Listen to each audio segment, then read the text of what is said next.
Hello friends, example 91 में आपका स्वागत है दोस्तों। चलिए आज हम लोग सचिन सर के नोट्स का मैथ्स का पेडागोगी का वीडियो बना रहे हैं दोस्तों। जो भाई एवं बहन मैथ का पेडागोगी नहीं पढ़े होंगे, जो 15 नंबर पूछा जाता है, उसके लिए ये वीडियो बन रहा है दोस्तों। जो नहीं देखेंगे उसको वो इस वीडियो को देखिए और रिवीजन करने में आपको बहुत हेल्प साबित होगा दोस्तों। सचिन सर का नोट्स का वीडियो है दोस्तों, आप लोग कृपया देखिएगा दोस्तों। अब वीडियो अच्छा लगे तो चैनल को सब्सक्राइब कीजिएगा। चलिए हम स्टार्ट करते हैं।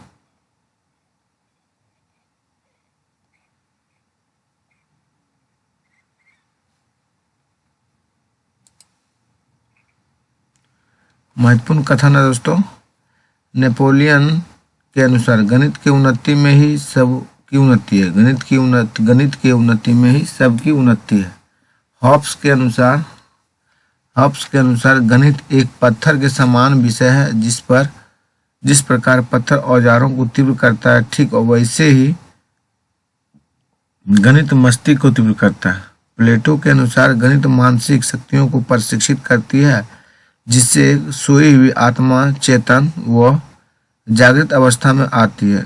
डटन के अनुसार गणित तर्क संबद्ध विचार है।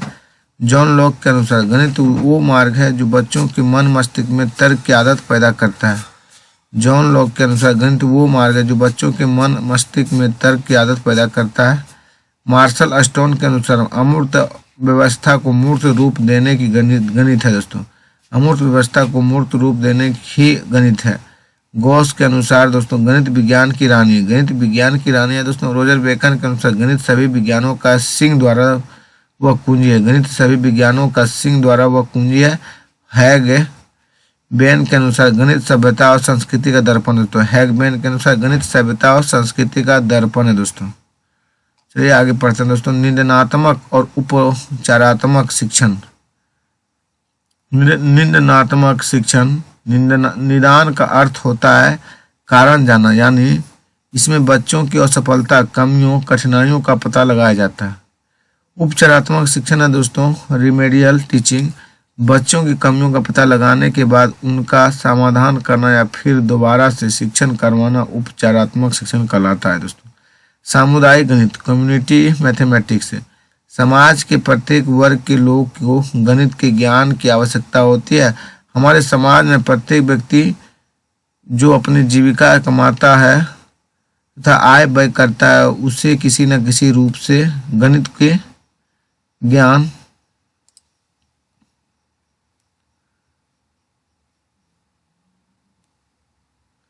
आवश्यकता होती है। हमारे समाज में प्रत्येक व्यक्ति जो अपनी जीविका कमाता है तथा आय व्यय करता है, उसे किसी न किसी रूप गणित के ज्ञान की आवश्यकता होती है दोस्तों।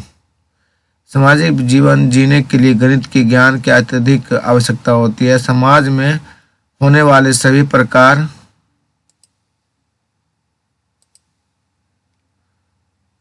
के लेन देन, व्यापार, वाणिज्य और उद्योग, सेवाएं आदि सभी गणित पर निर्भर होते हैं। समाज की उन्नति को उचित ढंग से समझने एवं समाज की प्रगति के रास्ते पर चलने में गणित की मुख्य भूमिका होती है दोस्तों। औपचारिक मूल्यांकन, इवैल्यूएशन थ्योरी फॉर्मल, यह मूल्यांकन का वह तरीका होता है जिसमें अध्यापक या परीक्षणकर्ता द्वारा छात्रों की सीखने की प्रगति का समय समय पर लिखित या मौखिक रूप से मूल्यांकन किया जाता है। इसमें विद्यार्थी को पता रहता है कि उनका मूल्यांकन किया जा रहा है। इस प्रकार मूल्यांकन से मुक्त छात्र की शैक्षिक उपलब्धियों का ज्ञान प्राप्त होता है दोस्तों। औपचारिक मूल्यांकन की प्रमुख विधियां: जांच सूची, चेकलिस्ट। जांच सूची में कुछ कथन दिए होते हैं। उन कथनों के संबंध में बालक को हाँ या नहीं में उत्तर देना होता है। इसमें प्रश्न तथा कथन बहुत स्पष्ट होते हैं। पर प्रश्नावली, इसमें विद्यार्थियों को छपी हुई प्रश्नों की एक सूची दे दी जाती है, जिन पर वह अपने उत्तर लिखकर अध्यापक को वापस कर देता है। प्रदत्त कार्य ऐसे असाइनमेंट, छात्रों को अध्यापक द्वारा किसी विशेष विषय पर प्रदत्त कार्य दे दिया जाता है। उसमें उस विषय से संबंधित महत्वपूर्ण पहलुओं को शामिल किया जाता है। इसे पूरा करने के लिए छात्रों को कुछ समय दिया जाता है और वह इसे घर पर रहते हुए भी कर सकता है। लिखित परीक्षाएं इन परीक्षाओं में निबंधनात्मक प्रश्न, ऐसे टाइप तथा वस्तुनिष्ठ प्रश्न ऑब्जेक्टिव टाइप मुख्य हैं। निबंधनात्मक परीक्षाओं में छात्र को विस्तार पूर्वक उत्तर लिखने होते हैं, जबकि वस्तुनिष्ठ परीक्षा में सरल एवं संक्षिप्त उत्तर लिखने होते हैं। वस्तुनिष्ठ परीक्षाएं दो प्रकार की होती है। पहली प्रमापित मतलब स्टैंडर्डाइज, जिनके सामान्य स्तर नॉर्मल्स पहले से ही स्थापित किए होते हैं, तथा दूसरी अध्यापक निर्मित टीचर मेड, जिनमें प्रश्नों का निर्माण शिक्षक स्वयं करता है। मौखिक परीक्षाएं, इन परीक्षाओं में मौखिक प्रश्न, वाद विवाद, विचार विमर्श एवं नाट्य प्रदर्शन आदि सम्मिलित किया जाता है। अनौपचारिक मूल्यांकन इवैल्यूएशन थ्रू इनफॉर्मल, अनौपचारिक मूल्यांकन में छात्रों का मूल्यांकन अध्यापक या प्रेक्षण कर्ता द्वारा बिना उनकी जानकारी के किया जाता है। इस मूल्यांकन द्वारा छात्रों का गुणात्मक मूल्यांकन किया जाता है। अनौपचारिक मूल्यांकन की प्रमुख विधियां अवलोकन या निरीक्षण। यह विधि छोटे बच्चों पर अपनाई जाती है। इसमें अध्यापक बच्चों की गतिविधियों को देखते हैं और उनका अवलोकन करते हैं। इस तकनीकी का उपयोग बालकों की योग्यता और व्यवहारों के संबंध में जानकारी प्राप्त करने के लिए किया जाता है। दोस्तों, अवलोकन या निरीक्षण ऑब्जर्वेशन, यह विधि छोटे बच्चों पर अपनाई जाती है। इसमें अध्यापक बच्चों की गतिविधियों को देखता है और उनका अवलोकन करते हैं। इस तकनीक का उपयोग बालकों की योग्यता और व्यवहारों के संबंध में जानकारी प्राप्त करने के लिए किया जाता है। संवाद, दोस्तों, इस विधि में बच्चों का आपस में किसी विषय संवाद या वाद विवाद कराया जाता है। इससे आपस में एक दूसरे के प्रति व्यवहार का पता चलता है। अभिलेखों में छात्रों से संबंधित विशेष घटनाओं को अंकित किया जाता है, जिनके द्वारा अध्यापक को उनके संवेगात्मक व्यवहार के बारे में पता चलता है।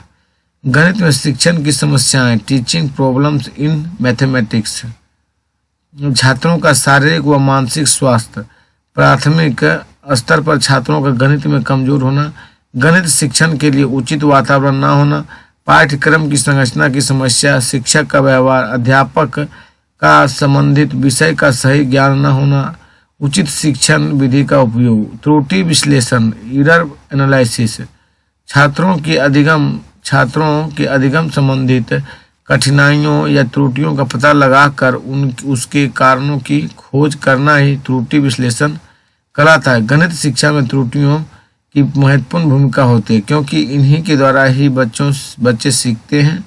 गणित में त्रुटियां तथ्यात्मक और प्रक्रियात्मक हो सकती है। त्रुटियों बच्चों द्वारा प्राप्त अंकों के बारे में प्रतिक्रिया प्रदान करती है। त्रुटियों के प्रकार, लापरवाह त्रुटियां, कंप्यूटेशनल त्रुटियां, व्यक्तिगत त्रुटियां और अवधारणात्मक त्रुटियां। फिर से देखिए तो त्रुटियों के प्रकार क्या क्या है।